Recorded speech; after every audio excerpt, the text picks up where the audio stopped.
sitting on this stage if it wasn't for you. You showed me what was possible. And you gave me the tools to make it happen. So I want to lead off the conversation for those that maybe are in a place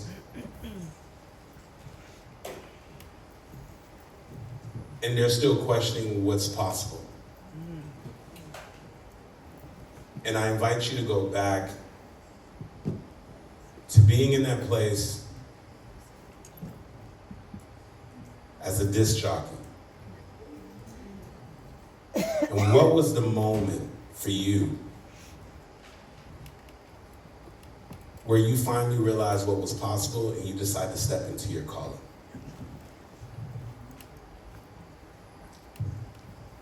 As a disc jockey or a speaker? As a speaker. As a speaker.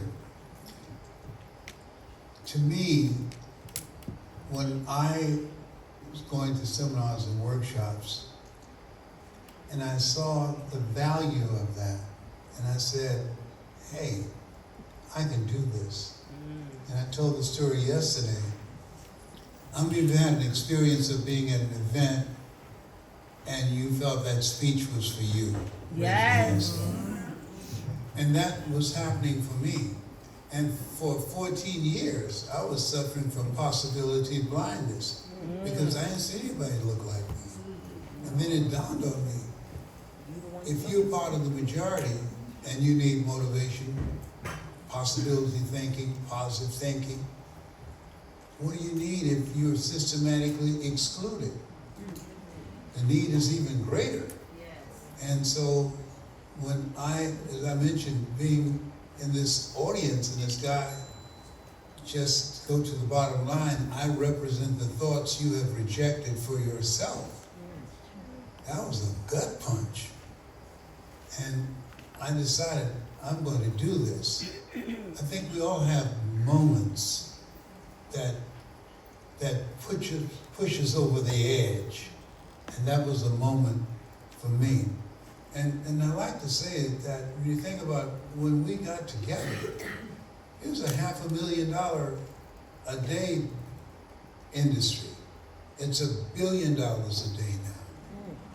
And with over 300 million people being replaced by artificial intelligence, it's now growing to be in less than 3 years over $1 trillion a day.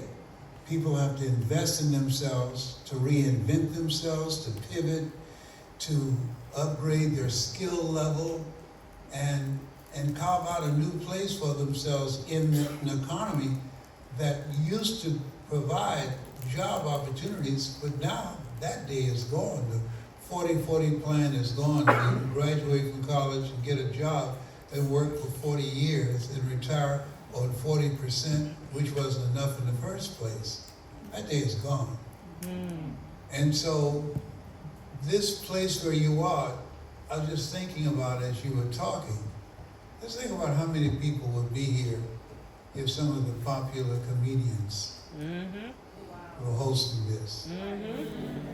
Let's think about that. You know, I remember when I saw Cat Williams being interviewed with a guy named Shay Shay. 58 million people watched that. All right, just think about that. The road to life is straight and narrow, and few there be that find it. You're part of the few. Yes. There are people that you're going to reach that Andy and I will not reach. We're talking about a time where the suicide rate among young people has increased dramatically. We're talking about people graduating from college in debt and can't find a job and have to move back home. It's a different place where we are. And with all the disruptions that are taking place, your skill set that you develop on how to tell your story, to give people mental resilience, the need for that is greater than ever before. But you've done something that Harvard University verified. You created a community. Community is very important. Relationships matter. How many of you know that to be true? Yes. Yeah, so when you in alignment with other people at Harvard University, they did this 78-year study. They wanted to know what was it that the 1%ers had in common that allowed them to accomplish their goals. And what they found, they were in a community. They had a reference group of collaborative, achievement-driven, supportive relationships. People who had values and goals and dreams in a community that challenged them and brought the best out of them and pushed them and helped them to discover parts of themselves that they would never discover by themselves. So give yourselves a round of applause. Bring the energy level up.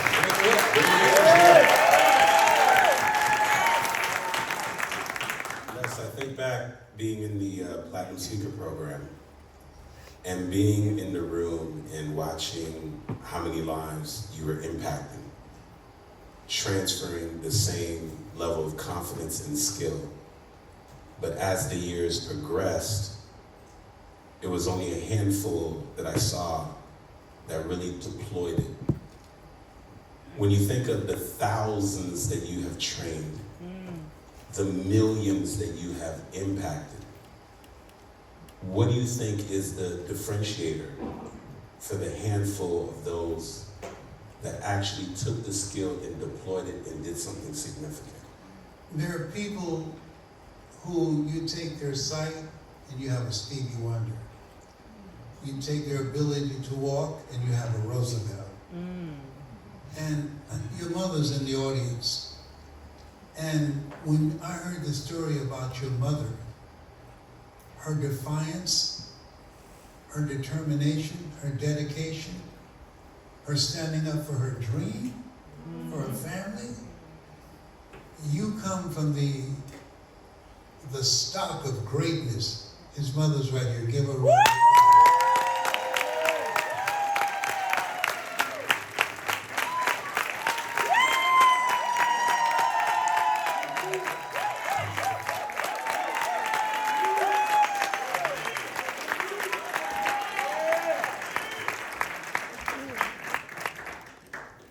And when you told me the story, and I've had you tell me the story so many times, because my mother told me stories a lot. My brothers and sisters would be outside playing, and I said, "Mama, tell me that story again."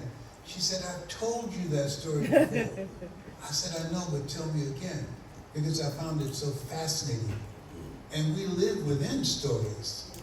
And so when we look at, we're living in a time where the narrative that's dominating the collective thinking of people, there's a time you can disagree and yet still be agreeable. But now, you disagree with someone on politics and they see us an enemy. That's not normal. So I think that the reason we're here and what we're called to do is to bring a message of peace, of harmony, and togetherness, the things that we can do together.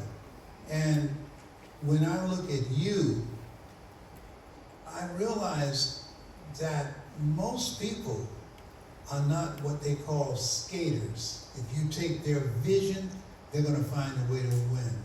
If you take their ability to communicate, you're going to find them communicating through technology.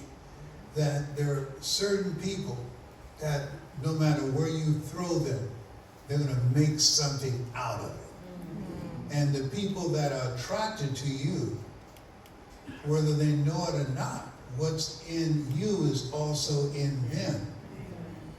And they might not even be aware of it right now, but the reason that they're here is because they identify with you. Identity is very important. Dr. Carter G. Woodson said, if you can determine what a man shall think, you never have to concern yourself with what he will do. He said, if you can make a man feel inferior, you never have to compel him to seek an inferior status, for he will seek it himself. And if you can make a man feel justly an outcast, You never have to order him to go to the back door. He'll go without being told. And if there's no door, his very nature will demand one. So your approach to life is designed to eliminate the virus of HIV, hood-infected virus, AIDS, addiction to incarceration, and death syndrome. Come on now. And to inspire people to live a life that they can be proud of, as Yes. opposed to living a life of regret. Just imagine, here we are living in the wealthiest country on the planet. We have people who have exposure to the same information we have, and when they die, they have GoFundMe funerals. GoFundMe. Yes. And, you know, when I discovered my father lived in Gainesville, and I'll never forget when I was with my twin brother, and in Gainesville, the cemeteries are connected to the church. So my oldest son did a genetic search and found out the lady that had a passion for connecting kids who were adopted with their birth family. She turned out to be our first cousin. So they took me to the cemetery, and our birth mother's name was Dorothy Bell Rucker, and she was a motivational speaker. She spoke with Mary McLeod Bethune and other inspirational speakers. And people were coming up telling us stories. Oh, your mother taught me, and she played the piano, and she could sing, and she was my mentor. And then they said, come over here on the other side of the cemetery, where your father is buried. So he took me over on the other side, and Wesley was holding his hand because he was a combat soldier and injured his knees jumping out of airplanes, paratrooper. And so she said, he's buried there.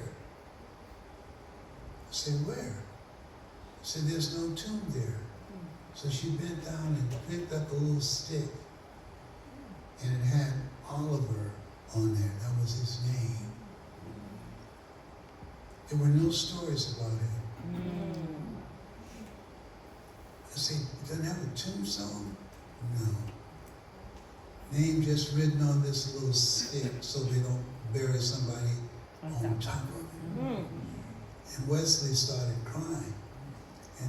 And right then, I became even more convicted in my spirit that I'm going to live a life that matters. Yes.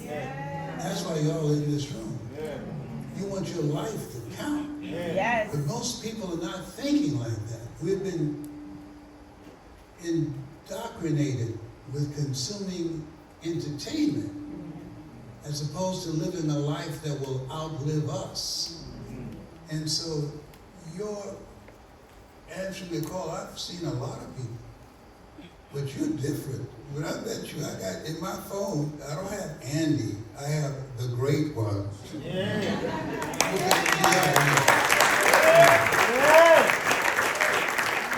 How many of you know you can see certain people and you know that's the one? Yeah, and so that's why I say, I'm coming down here, I'll go work for you. I took pictures with half of the people. Let me correct myself up in here. You know, I answered questions yesterday. Yes. I was at the breakfast, no, day before yesterday. I was at the breakfast early this morning at 7 o'clock. Now I'm here on the Kmart special, but he said, I'm gonna work you behind while you're here. You might be 80, but I'm gonna work you up here. But I have had such a wonderful time, and just watching you and what you're doing. And when I decided that I wanted to speak outside of corporations and do public events and learn how to turn my story to profit, I called you. There are a lot of people in this space in the industry, and I called you. I said, Stark, tell Andy I want to see him. And you took time with me and coached me. And I really appreciate the value, the time that you took with me. You didn't rush. And you know my style of learning, and you know me. And you kept telling me, Now, this is the way you would want to do this because of how you think and your personality. That won't work in this space. So you got to have somebody that's going to call you on your story.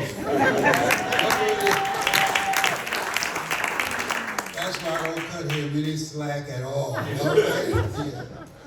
Next question, please. Yeah, so Les, when I was in the Platinum Did Speaker I answer program, the question? yeah, when I was in the Platinum Speaker program, I was looking for a secret strategy to develop my voice and become a speaker.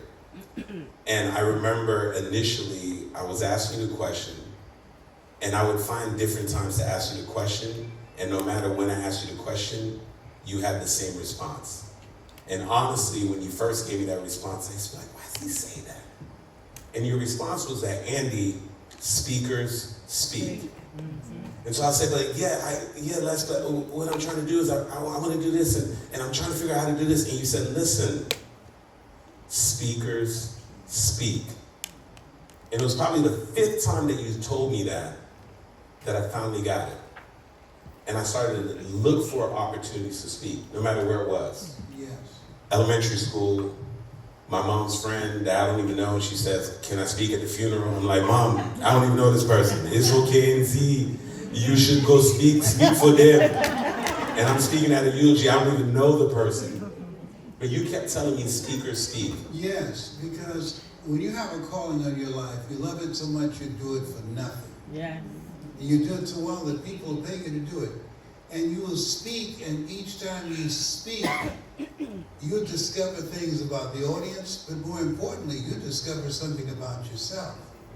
And I remember when I spoke in Marysville Prison, it's a prison in Ohio, a women's prison. And when they brought me in, I heard a lady say from the back of the room, "Give me life." I said, who is it? She said, "Speak life to me, sir." I was just shocked, you know. And so the lady who brought me in, she said, they've been listening to your recordings. And she's been here for about 23 years. Wow. And that came out of nowhere for me. And I spoke and I gave it everything that I had. And then I asked, I said, can I see her? I said, no. It'll be a security risk. But what it told me, there are some people that's your assignment that you're supposed to speak to. There's something about you, about your personality, something about your story, something about what you went through when life slapped you around, something about how you handled a setback. And now, at 80, I'm looking at all the things that I've dealt with. There's a quote I love, in life you will always be faced with a series of God-ordained opportunities, brilliantly disguised as problems and challenges. What we see as problems and challenges, it's a God-ordained opportunity to discover who we are. Had I not been fired from WBKO radio station, I would have never became a state legislator. Had my sister not called me and said, Mama has breast cancer, I would not be a speaker now. I resigned from the Ohio legislature. I was going to run for lieutenant governor. I was elected for the 3rd time overwhelmingly.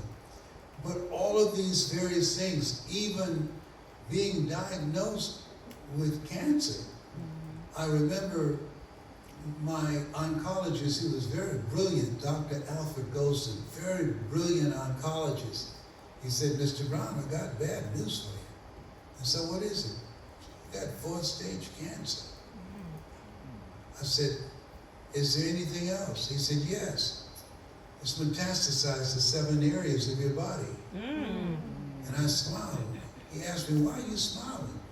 I said, man, 7 is my lucky number. I'm born February the 17th. I'm one of 7 children. Joshua marched around the walls of Jericho 7 times. God. Naaman dipped himself in the river Jordan 7 times. I said, 7 is my lucky number. I said, is anything else? He said, yes. I said, what is it? He said, and you're ugly too. I said, man, this is serious. He said, I know. But I never tell my patients they're terminally ill. What I say is that my skill set has terminated. I determine the diagnosis. You and God determine the prognosis. I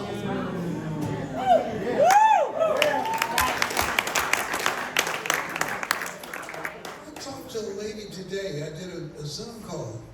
And she said, by Les Brown, I'll be gone by June. I said, how do you know that? I said, did God tell you that? Or somebody with a stethoscope around their neck tell you that? When people hear a negative statement about their health condition, studies indicate that their immune system's capacity to protect them dropped by 40%. That's right. That's why the book of life says death and life is in the tongue. Yes. Because we speak more death than we do life. And so this is why the words that you speak and why you need it now more than ever before. This space where we are is reminiscent of me coming up as a kid. And so this time, everything I've gone through, what you've gone through, has prepared us for this. That we were born and preserved for such a time as this. And people who went to sleep last night, they didn't wake up this morning. So we are the chosen ones. And I believe that with all my heart.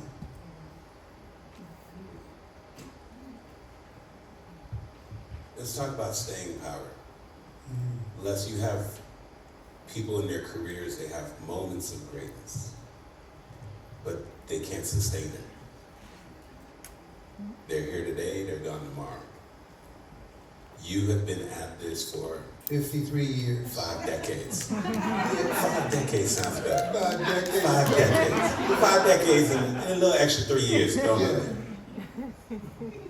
When you look around those that have come and gone, and your ability to still be relevant, impactful, legendary, and here on this stage still delivering value, sharp as a tack, what has allowed you over all these years to keep your iron sharp and to keep the course and continue to evolve to still be able to make the impact that you're making today? Socrates says, a man's reach is to supersede his grasp, or what are the heavens for? I told my grandchildren, they asked me, Papa, what would you want us to know as we get older? And I said, live your life the way you want to live your life. If I got a call and I was told that this is my last day on earth, I would still do this engagement. Because this is me, this is my life, this feeds my spirit. I told my children, if they told you I died, don't let them embalm me for 3 days.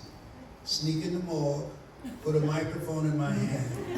If I don't grab and say, you gotta be hungry. Call your brothers and sisters and say, Daddy's going.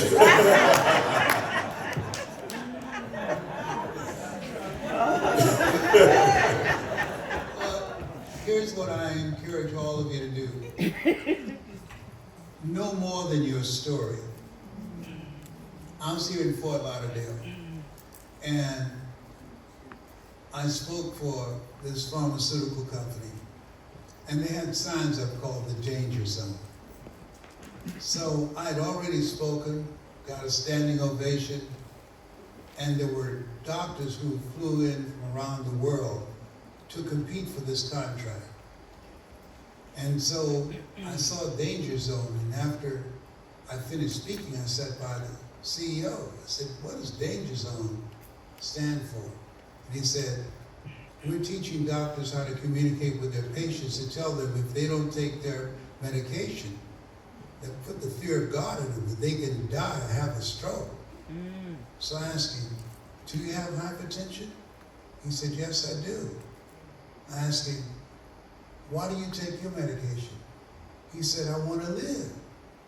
I said, then why are you having a fear-based campaign?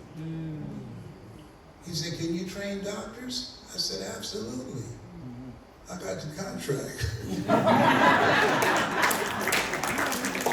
The doctors came in there talking about their practice and talking about the impact of the medication and what will happen if the patients are not compliant. I talked to the man who wrote the check and found out what motivates him and made sure my information was in alignment with what he spoke. That contract for 1 month, 16 speeches, $640,000. Wow. Average American earned $240,000 in their lifetime. So now, Andy would have done the same thing. What I love about Andy, he is a perpetual student.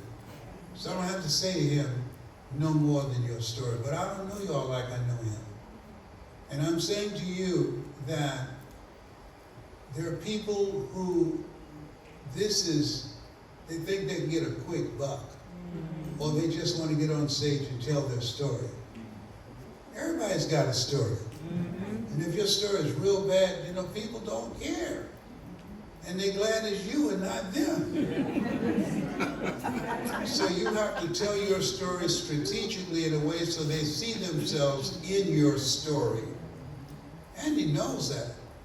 And what I love, when he was teaching me how to monetize my story outside of speaking for corporations, because you can't do a sales presentation, that he taught me in a way of not sounding salesy.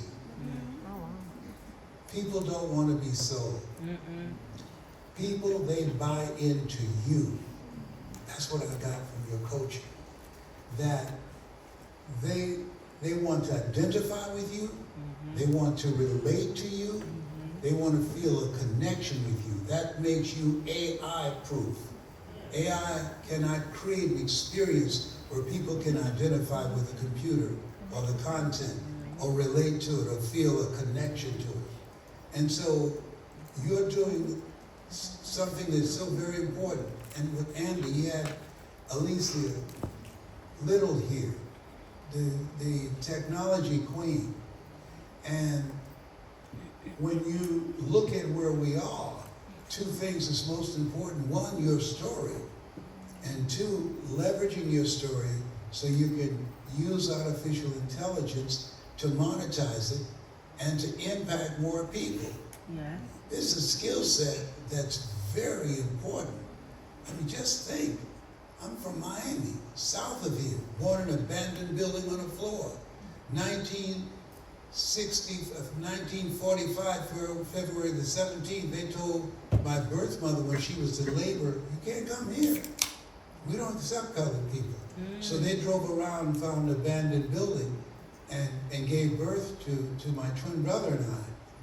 And so when I met Mr. Washington, which you remind me so much of him, and he told me, young man, develop your communication skills, because once you open your mouth, you tell the world who you are. Practice the principle of OQP, only quality people. Develop your mind. You don't get in life what you want, you get in life what you are. You are the embodiment of that. And so what I admire about Andy is there are people who they're given a message, but they're not the messenger. They're not the message. Am I making sense with you on this? Yeah. There is learned experience and there's lived experience. He learns and he's living it. He's doing it. And so that's why I'm so excited to come here, because there's enough for everybody. 7 billion people on the planet. And some of you in here, take what you learned from Andy and have this ongoing relationship, that the $1 trillion a day money, some of us got your name on it, honey.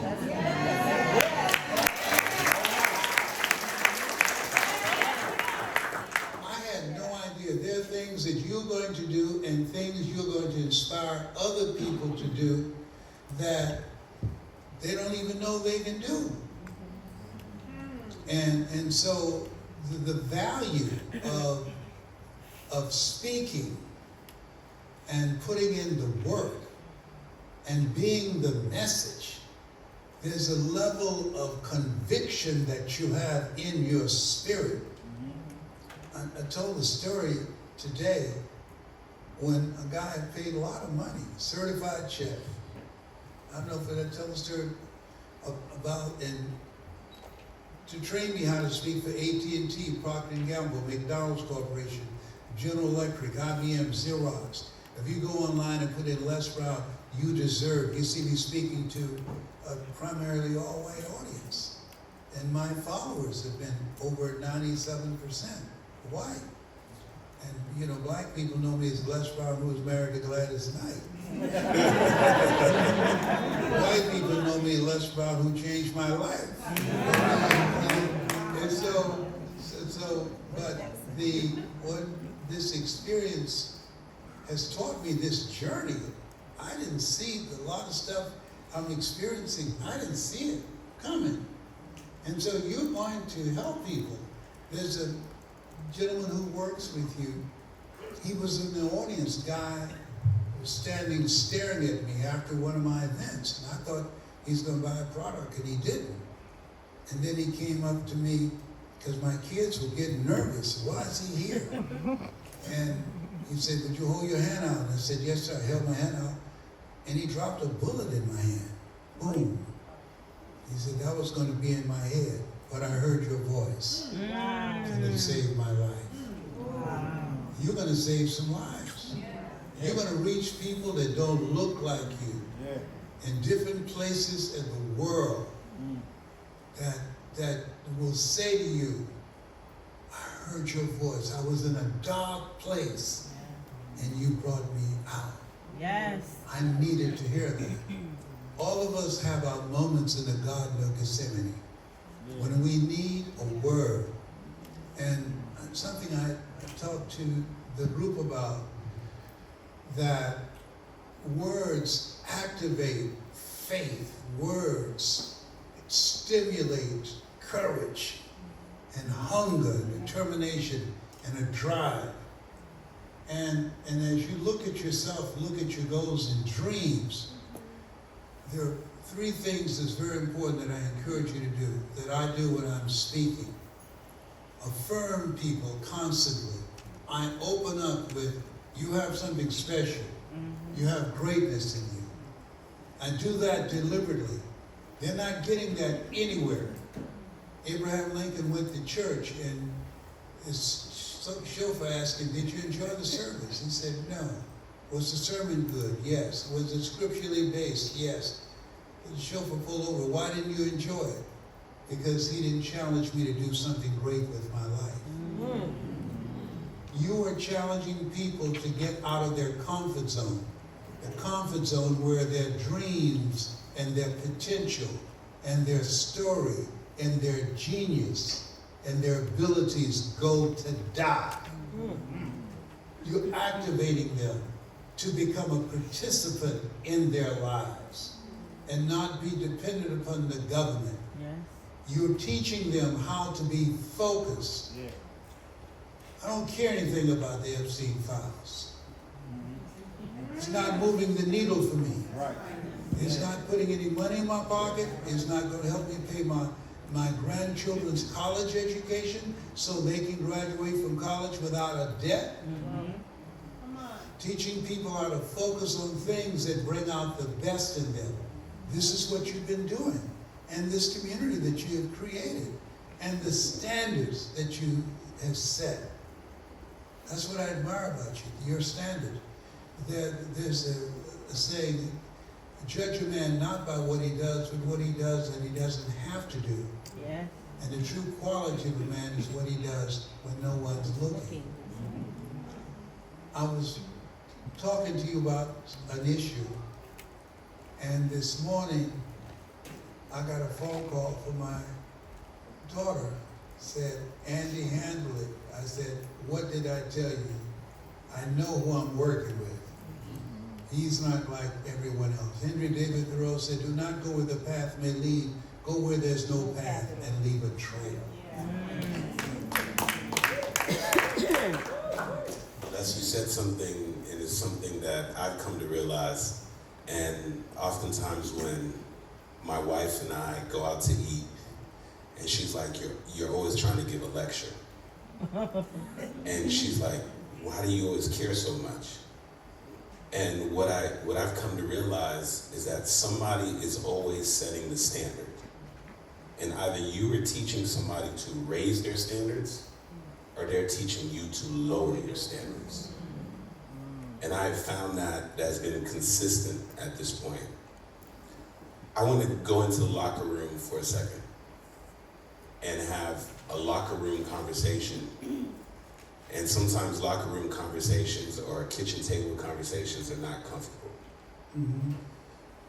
We open up these doors and we let everyone else in here who is pursuing their goals, pursuing their dreams, pursuing their vision, and everyone in the room. What is the true cost of greatness that no one talks about that would clear 98% of the room? The price. The price. Most people, the majority of people that you speak to are not going to do it. They're not going to do it. That this is hard work, and hard work, H-A-R-D and H-E-A-R-T. That I had many opportunities to quit when I was on the road. I left Miami on a Greyhound bus going to Dallas, Texas to learn from a guy named Ed Foreman what he was doing, executive development. And my mother fixed me a pot of marinated frog legs. They called me Frog Man on the bus. We would trade sandwiches and stuff on the bus. But he said they were making fun of me, that this guy came here on the Greyhound bus. I was the only one. And he said, where's the Frog Man? I stood up. He said, Frog Man, you're going to get more out of this than anybody. And I just asked, why are you saying that, Ed? He said, because you came here on a bus. The majority of people here flew in. You paid a bigger price. And let me share something with you. That when you think about what you had to do to get here, to reinvent yourself after your corporate job, there was something in you that said, I've had it. I'm not employable. That's not me anymore. There's something in you. And there has to be that part of yourself that's a non-negotiable. When I was 5 years old, and I heard my mother cleaning a room and clapping her hands. Mama, what is it, Leslie? Why are you clapping your hands? Don't you worry about it, boy. Just clean those spots up on the floor in the kitchen. And she came in the room and said, Miss Harris, your hat is not in this room. She said, go in the other room down this hall, this mansion she had. And then once again, I heard my mother clapping her hands. Mama, why are you clapping your hands? She's irritated. Didn't I tell you? Don't ask me anymore. Clean the spots off the floor. And then Miss Harris came over. I didn't tell you why she's clapping her hands. Why, ma'am? I stood up and I looked in the eyes. I said, this time, you're not supposed to look white people in the eyes. You go to jail for that. I looked her in the eyes. And she said, when I can't see colored people, when I have them looking for something in another room, I make them clap their hands to make sure they're not stealing. I dropped that washcloth I said, my mother is not a thief, Miss Harris. She loves you. She loves your children. She'll never steal from you. No one knows my mother like I do, and she's not a thief. And she was shocked, startled, because I was talking back. Mm-hmm. And so I got back down, I was cleaning the floor, soap and water going everywhere. And on the way back across the Venetian Causeway, I was looking out the window, crying. And my mother said, what's wrong with you, Leslie? I said, I want to be a man. So you'll be a man one day when you're 18. I want to be a man now, Mama. She said, why? I said, because if I was a man now, we wouldn't have to clean people's homes.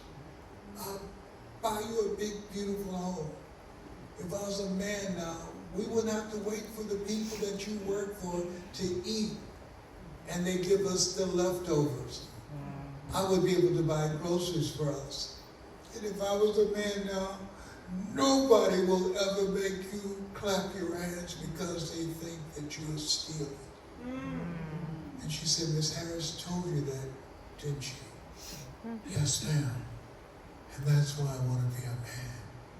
You'll never have to work again when I turn 18. And when I turn 18, my mother never had to work again. I'm old school. I don't believe that a woman should pay bills.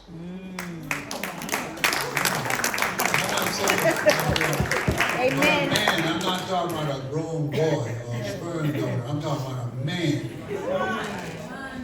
that you make. Hold on, Les. Hey, Kaz, close your ears real quick.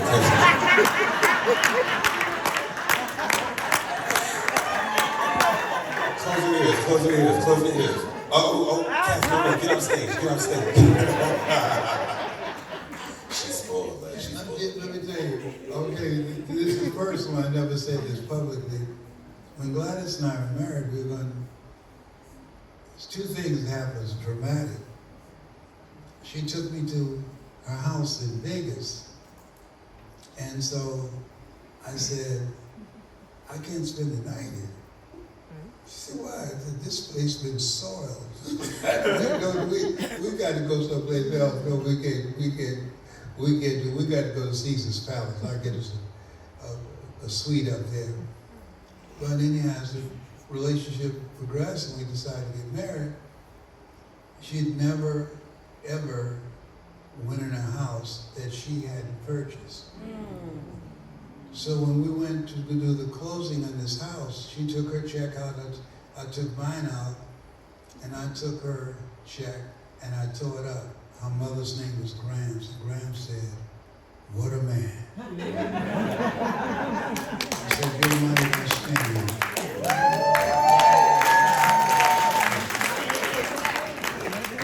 And so but the challenge is, my mother said, if your wife got a job and a husband too, one of them's got to go. So that was my orientation from how Mamie Brown instilled in me to make it happen.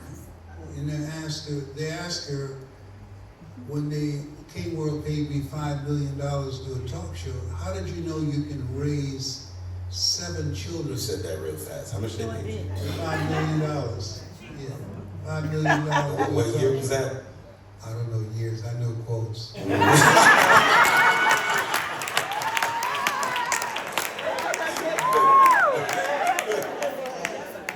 Somebody asked Einstein for his phone number and he went to a payphone. The guy said, you are Einstein, don't you know your number? He said, I don't put trivial information in my mind.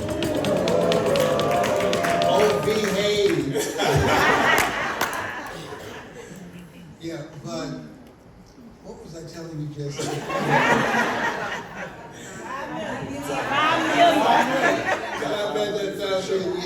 For the show, that what it showed me in that time and where my life was, I had to ask myself, who am I? And how did I get here? And what do I need to do to take my life further? because you don't want to ever peak. You want to peak to peak. You want to P-E-A-K to P-E-E-K and not settle. And in that experience, I realized the value of being able to control your own destiny. And when reporters asked my mother, how did you know you can raise 7 children by yourself as a single mom? She said, I just believe the Lord will make a way somehow. So one of the things I tell people, don't ask how you're going to do it. Don't ever ask how. That's none of your business. How? Because you get stuck on how. That's what I got stuck on. How can I do that? What they're doing, and I don't have corporate experience. I don't have an MBA or PhD. And I have no background, no paper behind my name. So I convinced myself that I couldn't do it for years until I got the how out of the way. Commit thy works unto the Lord, and thy thoughts should be established. That's why I say speak. Speakers speak. Impact, build audiences. I was in Chicago, and there were like 23 people in the audience set up for 600. And all the other speakers there, they came in, they saw that. People were packing up to leave. And I said, I'm Les Brown. They said, we know who you are. I said, I'm going to speak. I said, there's only 26 people here. I said, they got up and they came. I'm going to speak to them. Y'all keep on backing up, but I'm going to speak to them. Where's the microphone? I spoke to them. In the audience, and I did not know, a member of the International Meeting Planners Association. Out of 23 people in that room, that one person got me over 300 speaking engagements. At that time, around $35,000 a speech. Okay? So you just don't know, but every time you speak, you become more confident. Every time you speak, you discover things about yourself and things about the audience. Some people want information. Some people want a quote. Some people want a story. Some people want humor. Some people want fire. They want the belly, the fire that's in your belly. You got to get the butter from the duck. And so you want to have the flexibility and versatility to speak to any type of audiences, because there are audiences inside of each audience. Dr. King did I Have a Dream over 200 times before he did it at the Washington Monument. Barack Obama, I used to live in Chicago, The Audacity of Hope. I saw him give that speech numerous times in Chicago. So your message, don't let your message get old to you. I see people have been giving a message and they stop and they want to switch up and do something else. I learned a very good lesson. The guy brought me in and I left out the disc jockey story. He said, hey man, you gotta go back there and tell him how you became a disc jockey. I paid you $65,000. I said, I'm happy to do it because the check is already cleared. Yeah, so don't let your story get old to you. You just find ways in which you have the versatility and flexibility to fit your speech for any type of audience. People are always going to need hope. People are going to always want to seek self-actualization. They're always going to want to have more, to improve themselves. And that's where you come in. Because life be life, and stuff happens to everybody. But I never saw anyone die when I was holding my mother's hand and saw her look off in the distance. The night before she passed, she was saying to Wesley and I slept at the foot of the bed, Wesley got on the other side of the bed, so she would not try and get up. And I remember her saying, turn the lights out. And I said, Mama, it's dark in here, there are no lights on. I can see the lights, turn the lights on. And I said to Wesley, Mama, see the light. And the next afternoon, she was gone. But what it showed me and what you're doing and why all of you here, it's a God moment. You could have been anywhere else. Yes. And there's something called a sense of oughtness. There's something in you Yes. that said, go. Oh, That's right. You sure did. yes. Because success is not convenient. You have to accommodate it. And when you have a calling on your life, you talked about the price. It's going to be hard. But if you're doing something that's it's a calling on your life, you will do the hard. If you do what is easy, quit, come up with excuses, your life will be hard. But if you do what is hard, your life will be easy. Just look at, I'm 80, and I'm still doing it. Yeah. I was thinking about this. It was 2009 when we started working together. And I came into the Platinum Speaker Program and we were developing the story about my mom. That was 2009. Someone could probably look it up, but I think it was probably 2020 is when I delivered a speech for a direct sales company that Dr. Tracy Lynn put me in front of the CEO. And they brought me in and had this 45-minute speech that my team put on YouTube, and they were supposed to put it as private, and they accidentally made it public. Yes. And there's a gentleman that works for this company by the name of Goldcast that looks for compelling stories. Yes. And he happened to sit through the entire 45-minute presentation. Evan Michaels. Yes. And he found this story. Yes. And they featured it. But what I thought was hilarious was when that video went viral and got millions of views, that people were like, wow, oh my goodness, he blew up. When I had been working and telling that story since 2009 in those 2-minute drills, sharing it in my mom's backyard, talking to the trees and acting as if there was an audience. Sharing it over, you telling me, but wait a second, we gotta go a little deeper. And you keep saying, you know how I keep talking about my mama, Mamie Brown?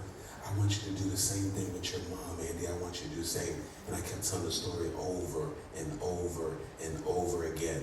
And one of the things I keep repeating to them is you will get tired of telling your story before your story gets tired of working for you. Write that down. That's true. Man, just Andy. A disc jockey story.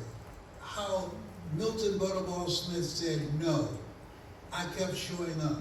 Who would have thought that somebody gonna pay me to tell that story 16 times in 1 month?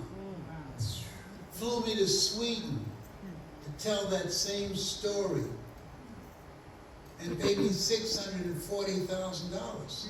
You don't know what it is that you share and how it's going to land. When I mentioned did I tell you about the person I paid several $1,000s to prepare me to speak for corporations, and he said I wouldn't hire you? Did I tell you that story? No. I paid this guy several $1,000s to teach me how to speak to corporations because I wanted to go and speak for AT&T, Procter & Gamble, McDonald's Corporation, General Electric, IBM, Xerox. I've spoken for them, right? And still have recurring speaking opportunities. Well, at the end of the training with me, he said, hey, I like you. Can we have a tough conversation? I said, yes. He said, I wouldn't hire you. I said, why? He said, look, I have an MBA. I have a PhD. I have several years of corporate experience. I'm a vice president. You don't have any college. You have no corporate experience. You talk about earning more in 1 hour at that that time I was getting $25,000 an hour. Then I'm earning a whole month. He said, "You're a good disc jockey. Go back to WVKL." Wow. Hey.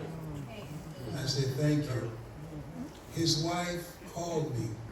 She said, "Les, can I talk to you?" I said, "Yes." "We watched you and Mike get in the car from the kitchen window, and I asked him, is he going to listen to you?" And he said, "No." And she said, I was shocked. I said, "He looks up to you. He paid you several $1,000s in training." I said, "I know." "Why do you think he's not going to listen to you?" And he said, "He doesn't know enough to know he can't do it." You don't know enough to know what you can do.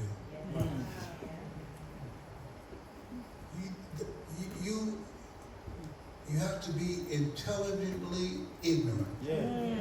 According to the laws of aerodynamics, a bumblebee isn't supposed to fly because his huge body is too large to be held up by his puny wings, but the bumblebee doesn't know it. So when I train these doctors, I did interviews with over 40 doctors. Do you know when the patients are compliant? Do you know the ones who will throw the prescription in the garbage can? What is it? Tell me things about their personality that you discover when you're interacting with them and you come in with that clipboard. Tell me what your actions are with them. Just by them coming in and say, "Hey, I'm so glad to see you, Andy," that decreased 26% the possibility of you filing a malpractice suit against me. So I did my homework. I studied them. And that's why they took me to Sweden. And when I spoke to 5,000 doctors there, they asked me questions and said, "Dr. Brown, may I ask you a question?" The guy who was the host said, "He's not a doctor." In fact, he was labeled educable mentally retarded. "How do you know so much about our practice?" I said, "I studied you." You want to know who you're talking to. Do your homework and they will know it.